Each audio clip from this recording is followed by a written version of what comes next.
Hello guys, আজ আমি তোমাদের ক্লাস 8-এর ইতিহাস সম্বন্ধে আলোচনা করব। এটি হচ্ছে তোমাদের সেট 1, যেখানে পূর্ণমান থাকবে তোমাদের 50 নম্বর।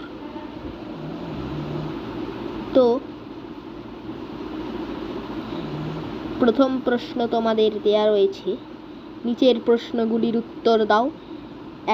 এখানে দেয়া প্রথম প্রশ্ন হচ্ছে, আত্মীয় সভা কে প্রতিষ্ঠা করেন?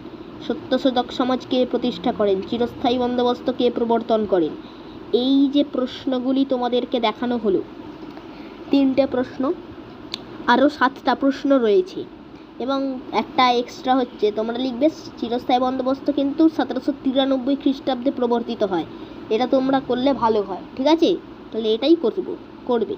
তবু এটা জেনে রাখো। প্রবর্তন করেন কে? Lord Cornwallis. 10 সালা বন্দোবস্ত কে প্রবর্তন করেন? 5 সালা বন্দোবস্ত কে প্রবর্তন করেন? রায়তওয়ারি বন্দোবস্ত কে প্রবর্তন করেন? মহলওয়ারি বন্দোবস্ত কে প্রবর্তন করেন? তারপর প্রশ্ন হচ্ছে, মহল শব্দের অর্থ কী? ফরাজি আন্দোলন কে প্রবর্তন করেন? তারপরের প্রশ্ন হচ্ছে, ফরাজি শব্দের অর্থ কী? তো এই কটা প্রশ্ন, 10টা প্রশ্ন তোমরা ভালোভাবে করো। তারপর যে প্রশ্নটা হচ্ছে, তারপর বলেছে নিচের প্রশ্নগুলির উত্তর দাও। প্রথম প্রশ্ন, সূর্যাস্ত আইন কি? সাঁওতাল বিদ্রোহের 2জন নেতার নাম উল্লেখ করো। নীল বিদ্রোহের 2জন নেতা। চিরস্থায়ী বন্দোবস্তের কুফল ও সুফল, না শুধু কুফল, আর নিচের প্রশ্নগুলির উত্তর দাও। এগুলো একটু তাড়াতাড়ি হয়ে যাচ্ছে, তোমরা একটু স্ক্রিনশট মেরে থামিয়ে করে নিতে পারো, আগে একটা প্রশ্ন বলা হয়নি।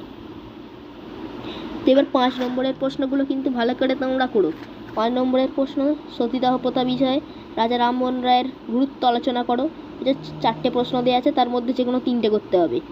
তাহলে আজ আমি তোমাদের আলোচনা করলাম ক্লাস 8-এর ইতিহাস সাবজেক্টস এর পূর্ণমান 50-এর সেট 1 আলোচনা করলাম। তো তোমরা যদি আরও কিছু দেখতে চাও তাহলে আমাদের সেট 2টা তোমরা দেখে নিতে পারো।